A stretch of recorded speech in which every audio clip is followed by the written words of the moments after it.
الحمد لوليه والصلاة على نبيه وعلى آله وأصحابه المتأدبين بآدابه. أما بعد، فأعوذ بالله من الشيطان الرجيم. بسم الله الرحمن الرحيم. فإذا جاءت الطامة الكبرى يوم يتذكر الإنسان ما سعى وبرزت الجحيم لمن يرى.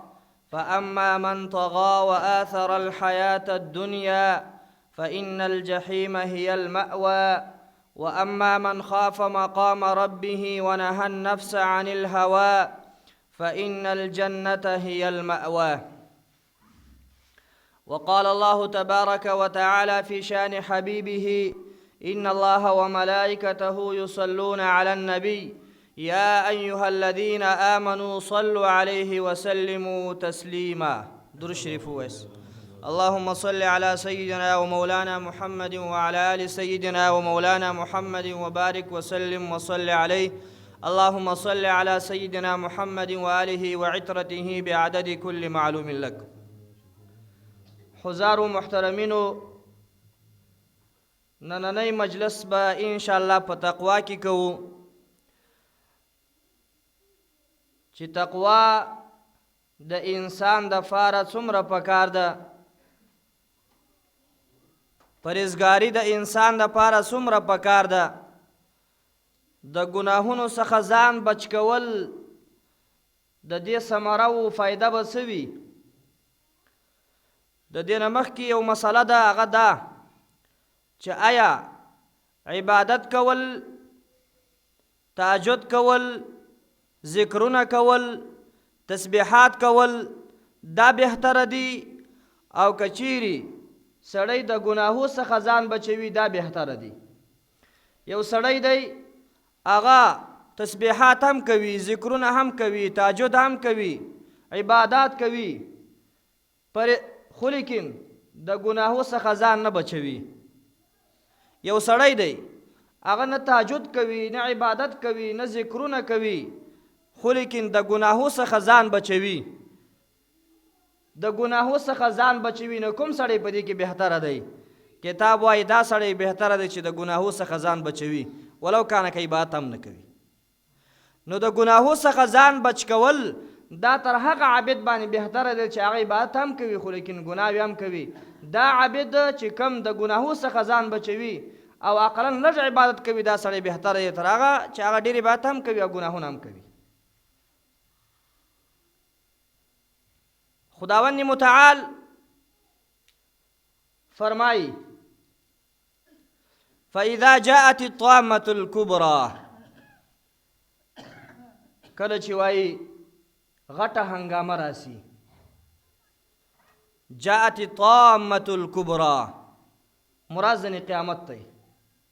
چې کله ورځ د قیامت سي، یوم یتذکر الانسان ما سعى، بیا به انسان ته معلومات اوسي چې ما څه کړي وه. اوس انسان ته معلومات نه کیږي، انسان خپل د نفس سره حساب کتاب نه کوي، انسان خپل د نفس سره مجاهده نه کوي، انسان د شیطان سره مقابله نه کوي چې الله وایي دا ستاسو ښکاره دشمن دی، مقابله ورسره وکاس. انسان د ګناهو څخه ځان نه بچاوي، زنانه او مردانه د شریعت په لاره روان نه دي، خو ورځ د قیامت به بیا دته معلومات اوسي، بیا به پوره پوره معلومات اوسي چې ما څه کړي وه. یوم یتذکر الانسان، الله وایي بیا به انسان ته ورفیاسي ما سعى چې د څه کړي وه. پوره لیس به مخ ته ورته پرېښول سي، پوره لیس. ما ورته ویلي وه تېره جمعه چې اوس خو دا د شک شبې وتلې خبره ده، اوس خو انسانان هم داسې آلات پیدا کړله، داسې اسباب یې اوس جوړ کړله چې د 100 کالو ریکارډ هم تا ته راښکاره کوي چې دا د ریکارډ دا د ثبوت دی. میموري کارټونه راووتله، هارډ ډسکونه راووتله، په هغه کې ستاسو باقاعده ریکارډ مکمل پروت دی. ورسه اوس تاسو کمپنۍ ته ورسئ، یا چې کوم د موبایل انچارج دی هغه ته ورسئ، ورته ووایه زما د 500 کال ریکارډ راوباسه، هغه تاریخ به ووایي ټک ټک ټک ټک هغه ریکارډ به ټول راته راوباسي چې په دا ورځ په دا نیټه دې دا خبرې کړي دغه سړي سره. نو چې انسان ستا ریکارډ نیولی سي نو بیا ته څه وایه چې الله چې هغه خالق دی په هر شي باندې قادر دی هغه ستا ریکارډ نسي نیولی؟ هغه به داسې کمپیوټرونه ورته پراته نه وي ملایکو ته. نو د شک شبې وتلې خبره ده چې دا ریکارډ ملایکو سره پروت دی باقاعده. په ورځ د قیامت بیا تاسو ته ښیي یوم یتذکر الانسان ما سعی، بیا به انسان ته معلومات وسي چې ما څه کړي دي. یوم یتذکر الانسان ما سعی وبرزت الجحیم لمن یراه. د حساب کتاب نه مخکې به جهنم، د حساب کتاب نه مخکې به جحیم دا راوځي. هلته به ولاړي ملایکو به ټینګ نیولی وي او دا نارې به وایي چې حل مې مزید حل مې مزید. څه اضافه شته چې ما ترې راواچوئ زما خولې ته؟ د حساب کتاب نه مخکې به ټول انسانان جهنم و جحیم وویني. نو فاما من طغى وآثر الحیاة الدنیا فإن الجحیم هی المأوى.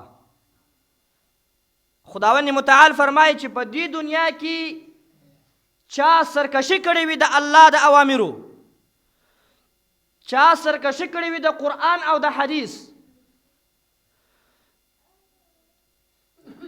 او ژوند د دې دنیا یې غوره کړی وي په ژوند د آخرت باندې، نو فإن الجحیم هی المأوى. جحیم به د ده ځای وي، جهنم به د ده ځای وي. سرکشي معنا څه؟ چې تقوا نه کوي په دې دنیا کې. تقوا څه مطلب؟ د ګناهو څخه ځان نه بچوي. څوک چې د ګناهو څخه ځان بچوي هغه متقي دی، بس هغه تقوادار دی، هغه پرهیزګار دی. متقي څه شکرونه نه لري چې داسې شکرونه وي او ته ورته دغه متقي دی، یا په تندي نوشته وي چې دا متقي دی دا پرهیزګار دی. ځان ولی الله جوړه، ځان الله ته نږدې ورسه، پرهیزګاري وکړه، د ګناهو څخه ځان بچ کړه، متقي یې بس. تر تا نه بل لوی متقي بیا چیرې؟ نو چې په دې دنیا کې الله وایي سرکشي کوي زما د اوامرو، او بل ژوند د دې دنیا غوروي په ژوند د آخرت باندې. دا دنیا یې غوره کړې وي په آخرت باندې، د دنیا ته یې ترجیح ورکړې وي په آخرت باندې. څه مطلب د دې؟ دنیا نن سبا د انسان لپاره لوی نعمت دی. موږ دا نه وایو چې دنیا مه ګټئ. دنیا نن فتنې دور کې د انسان لپاره لوی نعمت دی، خو چې په شریعت په چوکاټ کې استعمال کی. که چیرې د شریعت په چوکاټ کې استعمال کې ستا لپاره لوی نعمت دی، په ورځ د قیامت به ستا لپاره په کار راځي. او که چیرې د شریعت په چوکاټ کې استعمال نه کې، په زور استعمال کې، بیا لوی مصیبت دی ستا لپاره، بیا نعمت نه دی، بیا لوی مصیبت دی ستا لپاره.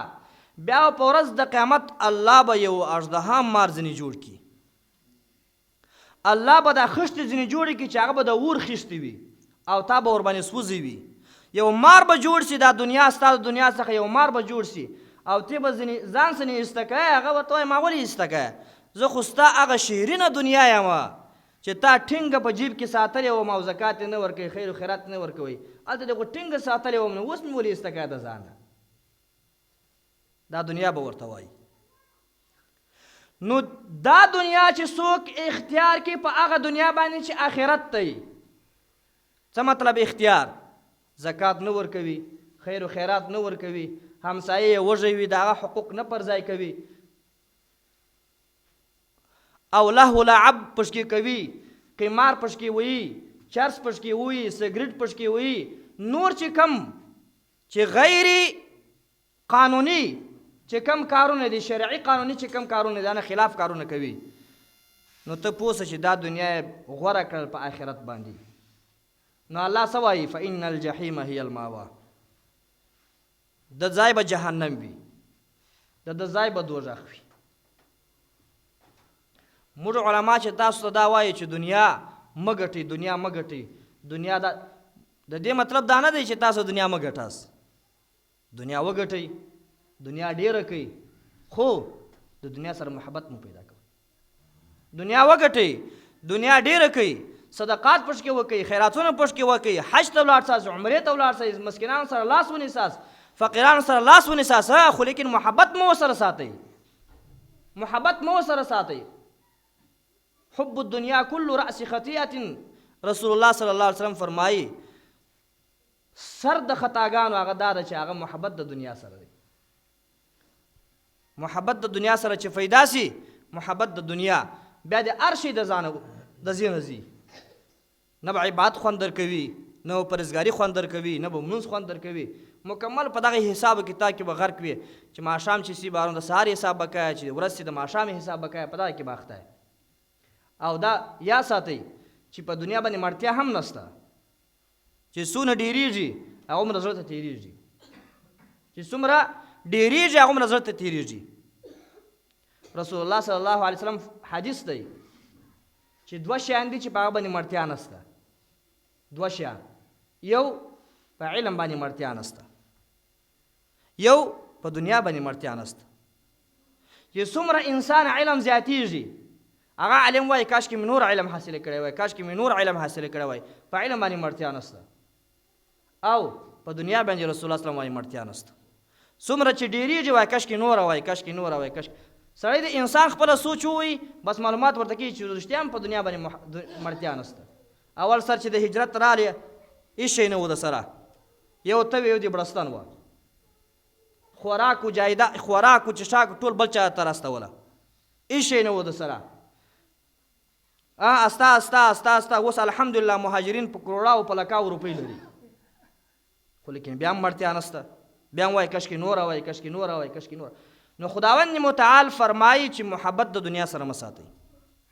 موږ علما دا ورته وایو چې دنیا وګټئ، خو لیکن دنیا سره محبت مه پیدا کوئ.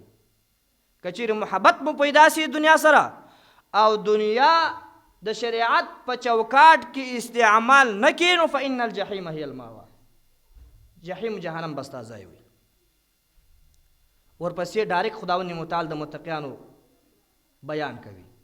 الله دا قانون دی په قرآن مجید کې اکثره چې کم ځای جهنم بحث کوي، فوراً ډایرکټ به د جنت بحث ورسره کوي.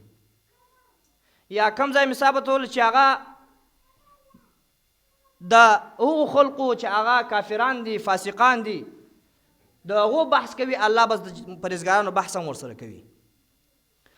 نو خداوند متعال فرمایي واما من خاف مقام ربه ونهى النفس عن الهوى فإن الجنة هي المأوى.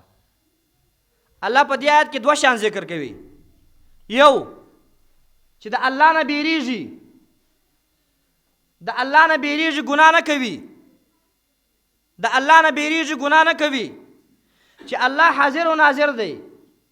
که په شپه کې وي الله مې ویني، که ګناه کوم، که په ورځ کې وي الله مې ویني، که تنیا یم الله مې ویني، که په مجلس کې یم الله مې ویني، که په تکه توره شپه یو ښځې ته ورځمه هم الله مې ویني، که غیبت کوم الله مې ویني. الله حاضر و ناظر دی، د الله نه بیریږي. بل ونهى النفس عن الهوى، نفس یې کنټرول کوي د خواهشاتو نه، نفس یې کنټرول کوي د خواهشاتو نه. نفس او شیطان دا ګوري دا ورور خور دي سره.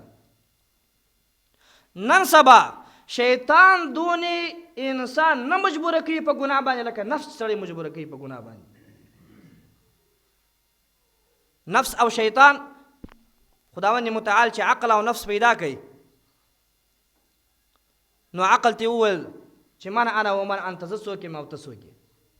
عقل بس ورته خلاصه کړله چې انت ربي وانا عبدک، یا الله ته زما رب یې او زه ستا بنده یم. خبره یې خلاصه کړه. نو ګورئ بیا علما څه وایي؟ وایي په کوم شي باندې چې ته په ښه باندې امر کول یې پوه چې دا زما عقل دی. او نفس چې کله پیدا کوي، نفس دې وویل من انا ومن انت، زه څوک یم او ته څوک یې. الله ورته وویل، ده ورته انا و انت انت، زه یم او ته ته. نو خداوند متعال ملائکو ته وویل چې ورسئ جهنم ته واچوئ، ګرم عذاب ورباندې تیر کړي چې اوس لږ کنټرول سي. چې کله عذاب ګرم عذاب ورباندې تیر کړي، څه وخت بعد بیا راوباسي، بیا ورته ویل من انا ومن انت، زه څوک یم او ته څوک یې. نفس بیا ورته وویل انا وانت انت، زه یم او ته ته یې. الله ملائکو ته وویل ولاړ سئ، دا پله هغه عذاب ته واستوئ چې هغه د یخ عذاب وي. یخ عذاب هم ډېر زور غواړي، 2-3 شپې د باندې راغی څومره تکلیف. دا خو د آخرت یخ عذاب ته به څه ده، یخ عذاب یې ورباندې تیر کوي. بیا چې کله راوباسي بیا ورته ویل من انا ومن انت، زه څوک یم او ته څوک یې. بیا د ورته ویل انا وانت انت، زه یم او ته ته. خداوند متعال ملائکو ته ویل دا په ولږې او د تندې عذاب ورباندې تیر کس.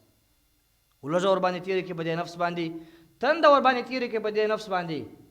بیا راوباسي ما حضور ته راحاضر کوي. ملائکو واخیستې دا نفس تند او لږه ورباندې تېره کړله. بیا چې راوباسي بیا ورته ویل من انا ومن انت، زه څوک یم او ته څوک یې. بیا نو په عاجزي ورته ویل، سختي ورباندې تېر شوې ویله چې انت ربي وانا عبدک، یا الله بس ته مې رب یې زه دې بنده یم. نو د دې نه معلومه شول څوک چې د نفس کنټرول کوي، غواړي چې زما نفس تر پښو لاندې سي، هغه د خپل په نفس باندې یو لږه او تنده تېره کړي. اولیاء کرام، تاسو د اولیاء کرام هغه چې کوم مناقب دی وګورئ. اولیاء کرام ته چې څومره کرامت ملاو شوی دی، څومره مرتبې الله ورکړي دي، څومره عزت الله ورکړي دی، هغه نفس سره مقابلې کړي دي، د نفس سره مجاهدې کړي دي. خوراک یې کم کوئ، چشاک یې کم کوئ، خوب یې کم کوئ. تر دې پورې داسې اولیاء کرام مناقب راځي، وایي دا خپل نفس داسې په ولږې باندې اموخته کوي، داسې په ولږې باندې وایي که چیرې خوراک ورکوئ دی به مړېده، نور به هم کمېدی، او که چیرې خوراک به نه ورکوئ چاغېدی به ورنو. الټه کار شروع سو. اوس خو دا ده چې خوراک کوې چاغېږي او چې نه کوې ډنګرېږي. د نفس سره دورې مقابله وکړله چې خوراک به ورکوئ ډنګرېدی به دا نفس، او که چیرې نه به ورکوئ چاغېدی به. دا د نفس سره مقابلې دي. د خوب سره مقابلې اولیاء کرامو کړي دي. خوب یې دومره ځان ته تابع کوي، دومره ځان ته، دومره به د خوب سره مقابله وکړل چې په 24 غنټې به بالکل خوب نه کوئ، دومره اخر ځان ته تابع کوي. بهر نو خوب ته وویل چې راسه راتئ به، که ورته چې مه راځه نه به راتئ، دومره به تابع کوي ځان ته.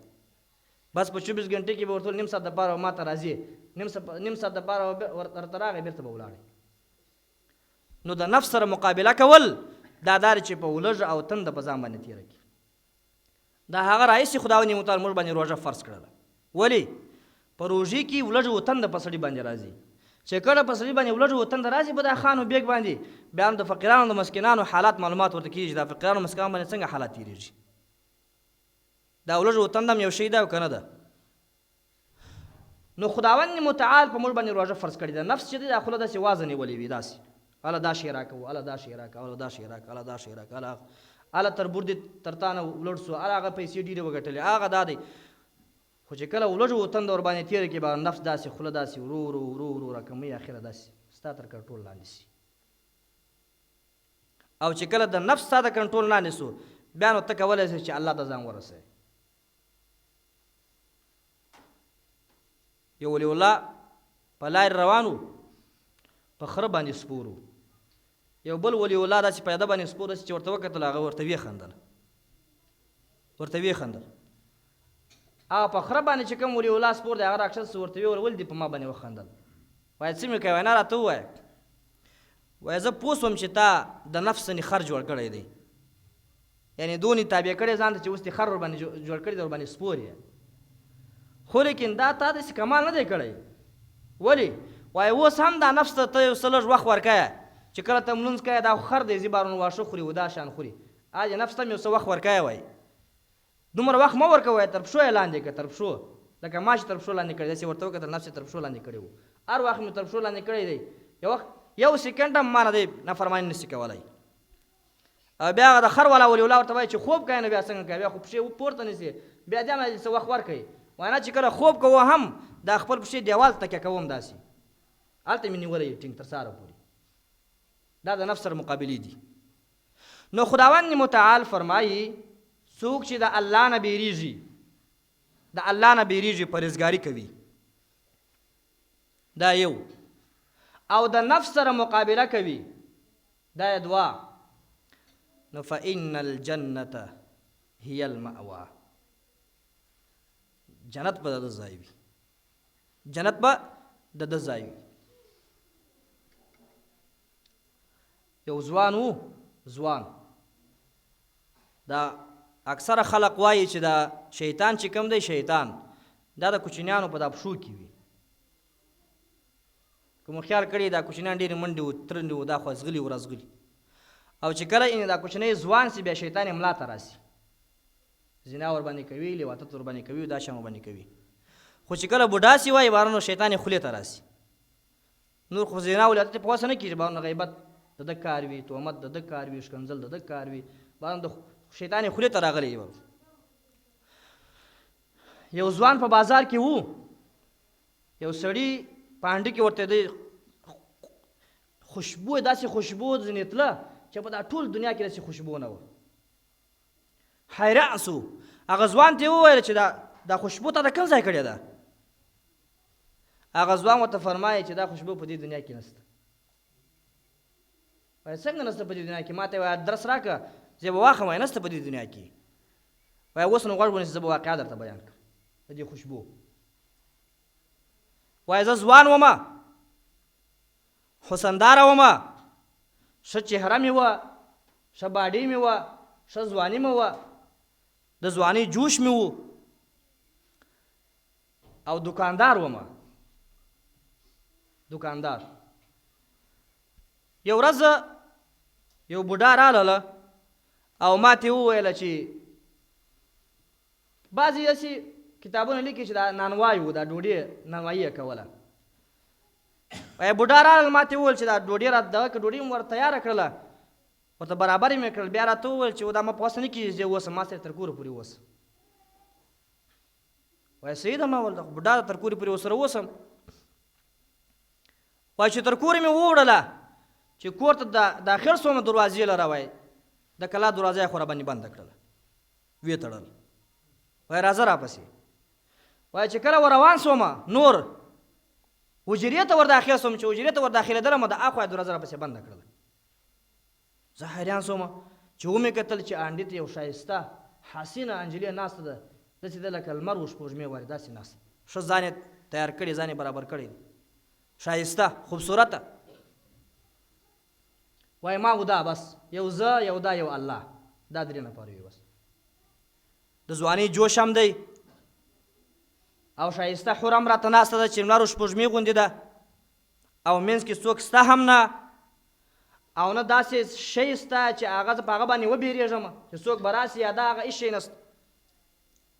نو هغه ښځې زما نه د زنا طلب کوي چې ما سره زنا وکړه، او ستا صفت ما ته ډېر راغلی دی چې داسې حسین ځوان دی، ښایسته ځوان دی.